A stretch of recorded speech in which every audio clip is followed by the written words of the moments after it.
일러스트레이터는 벡터를 기반으로 하며 주요 기능은 일러스트레이션과 같은 그래픽 작업입니다. 반면에 포토샵은 픽셀을 기반으로 하며 주요 기능은 사진의 보정과 편집입니다. 포토샵의 이미지를 구성하는 가장 최소의 단위는 정사각형 모양의 픽셀입니다. 포토샵에서 해상도는 최종 이미지의 아웃풋 품질을 결정하기 때문에 매우 중요합니다. 오늘은 포토샵 강의 첫 번째 시간으로 빈 문서를 만들어 보고 포토샵 이미지의 해상도에 대하여 알아보겠습니다. 먼저 작업 화면을 밝게 만들어 보겠습니다. Edit, Preferences, Interface 메뉴를 선택하거나 또는 단축키 Ctrl-K를 누릅니다. Preferences 대화 상자의 Color Theme에서 가장 밝은 색을 선택합니다.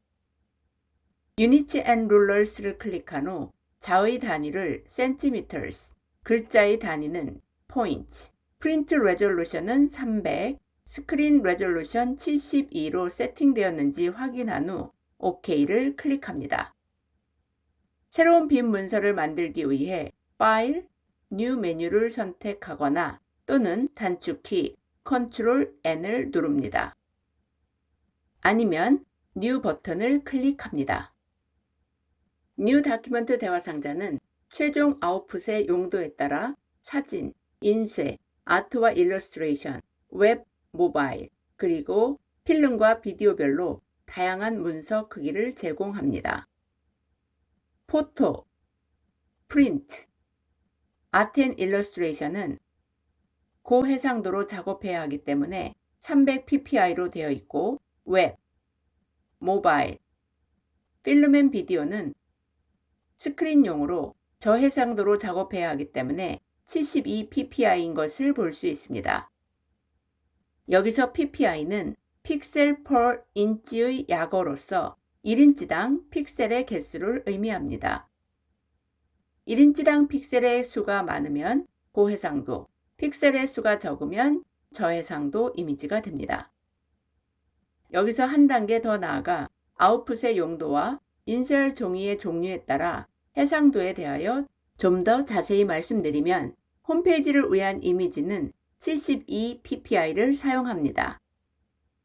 신문용지는 종이의 종류 중에 잉크 흡수율이 매우 높고 종이의 품질도 낮기 때문에 비록 인쇄를 목적으로 하는 이미지일지라도 낮은 해상도인 70ppi에서 90ppi를 사용합니다. 그 이유는 신문 인쇄용 사진의 해상도가 너무 높으면 신문용지에서 잉크가 뭉개지기 때문입니다. 소설책, 학생용 학습지와 같은 일반 용지에 인쇄할 이미지는 150ppi에서 200ppi, 코팅된 아트지와 같은 고품질 용지에 인쇄할 이미지는 200ppi에서 250ppi, 카탈로그나 책 표지 또는 브로셔 인쇄용 이미지는 300ppi를 사용합니다. 대화 상자의 오른쪽 중앙에 있는 레졸루션에서 언제든 원하는 해상도를 지정할 수 있습니다. 프린트를 클릭하고 A4를 클릭한 후 크리에이트 버튼을 클릭합니다. 인쇄를 위한 A4 크기의 새 문서가 만들어졌습니다. 그렇다면 이미 만든 새 문서나 사진의 해상도를 변경하려면 어떻게 해야 할까요? 이미지 사이즈 메뉴를 선택하거나 또는 단축키 Alt, Ctrl, I를 누릅니다. 이미지 사이즈 대화 상자에서 레졸루션 72ppi를 입력합니다. 인쇄용 300ppi에서 스크린용 72ppi로 변경하였기 때문에 파일의 크기가 24.9MB에서 1.43MB로 작아진 것을 볼 수 있습니다. 리샘플에 체크한 상태이기 때문에 해상도만 줄었고 문서의 크기는 여전히 A4 사이즈를 유지합니다. OK를 클릭해 대화 상자를 닫습니다. 지금까지 포토샵 이미지의 품질을 결정짓는 해상도에 대하여 알아보았습니다. 최종적으로 간략히 정리해보면 홈페이지, 멀티미디어, 모바일, 필름, 비디오 등에서 사용할 스크린용 이미지는 72ppi를 사용하고 일반적으로 인쇄용 이미지는 300ppi를 사용해야 합니다.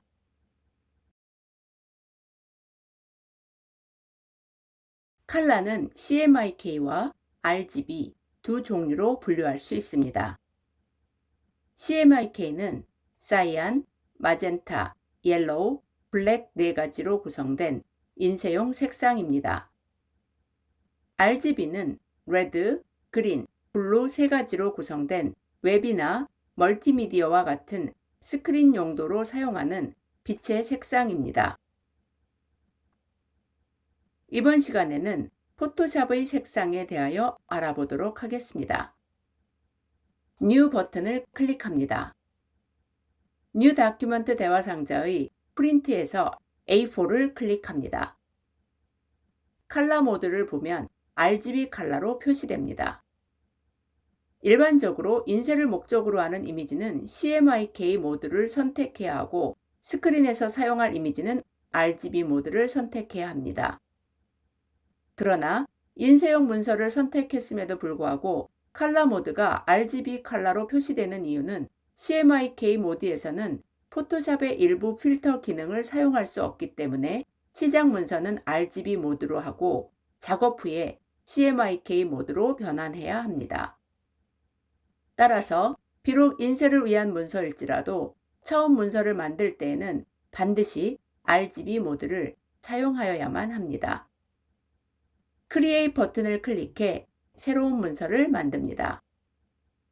작업이 완료되었다면 이미지, 모드, CMYK 컬러 메뉴를 선택합니다.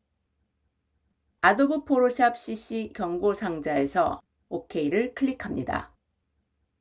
문서 탭을 보면 컬러 모드가 CMYK로 변경된 것을 볼 수 있습니다. 이번에는 RGB 색상의 구조에 대하여 알아보겠습니다.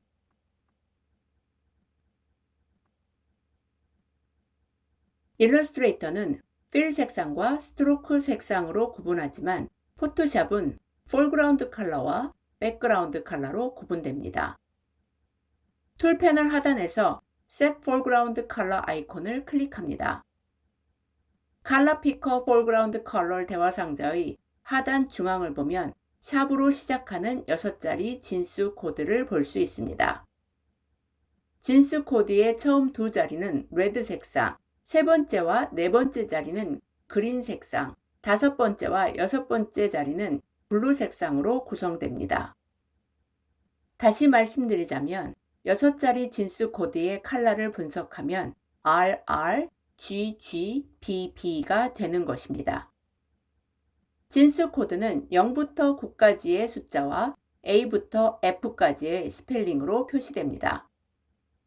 숫자 0은 색상 번호 중 가장 낮은 숫자로 검정색을 의미하고 F는 가장 높은 숫자로 흰색을 의미합니다. 진수 코드 입력란에 FF0000을 입력하면 빨간색을 선택할 수 있습니다.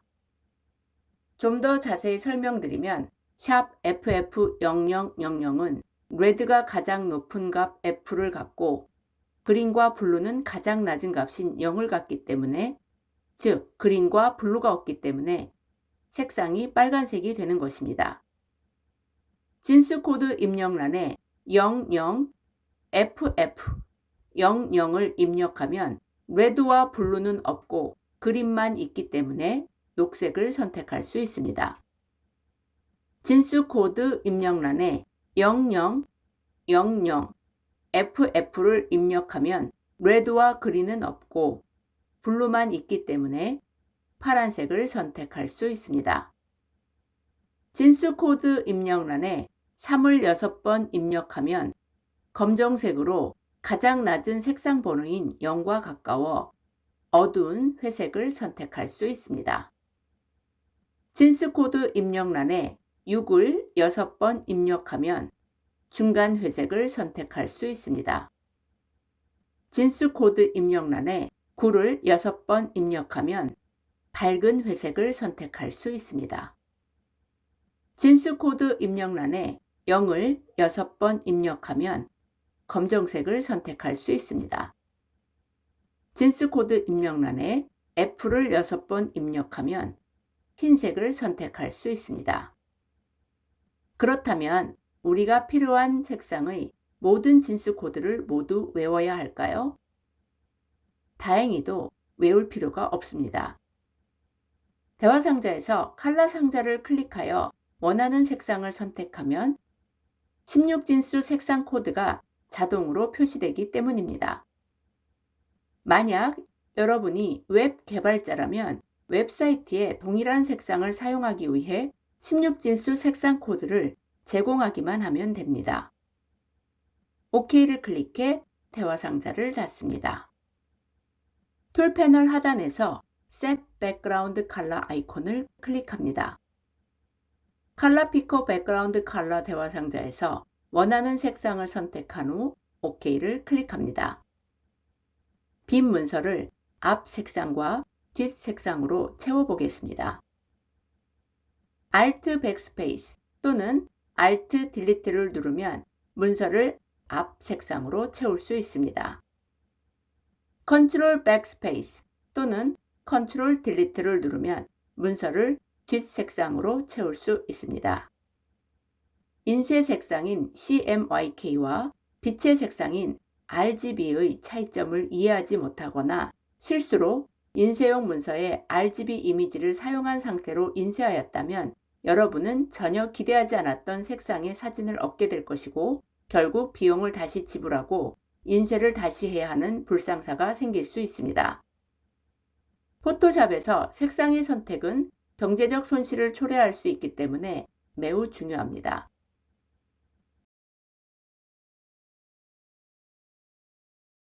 이번 시간에는 측면에서 찍어 원근법이 적용된 사진을 정면에서 찍은 것처럼 반듯하게 만드는 방법에 대하여 알아보겠습니다. Ctrl 0을 눌러 스크린 크기의 이미지 보기를 맞춘 후 Perspective Crop 툴을 선택합니다. 나무 액자를 따라 마우스를 클릭하고 드래그합니다. 나무 액자의 모양에 맞춰 크롭 바운딩 박스의 코너를 조절한 후 엔터를 누릅니다. 측면에서 찍어 원근법이 적용된 왜곡된 이미지가 마치 정면에서 찍은 것처럼 반듯하게 만들어집니다. 갤러리에서 작품 사진을 찍거나 풍경 사진 등을 찍으면 불가피하게 사진에 원근법이 적용되어 사진이 왜곡되어 보입니다. 이런 사진을 파워포인트 발표 자료나 책을 집필하기 위해 사용하고 싶다면 퍼스펙티브 크롭 툴을 사용하여 사진을 정면에서 찍은 것처럼 반듯하게 만들면 좋습니다.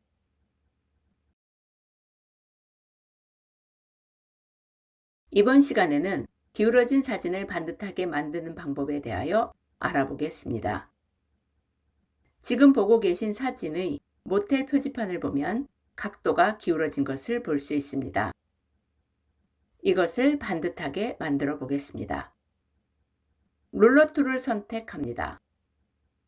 모텔 사인 막대의 각도를 따라 위에서 아래로 마우스를 클릭하고 드래그합니다. 이미지 로테이션, arbitrary 메뉴를 선택합니다. 로테이트 캔버스 대화 상자의 앵글에 방금 전 자로 측정한 기울기 값이 그대로 표시됩니다. 회전 방향도 시계 방향과 반시계 방향 중 자동으로 선택하기 때문에 아무것도 바꾸지 말고 그대로 OK를 클릭합니다. 사진은 반듯해졌는데 회전 과정에서 사진의 상하 좌우에 빈 여백이 생깁니다. 이 여백을 제거하기 위해서 크롭 툴을 선택합니다. 크롭 바운딩 박스의 상하 좌우 코너를 조절한 후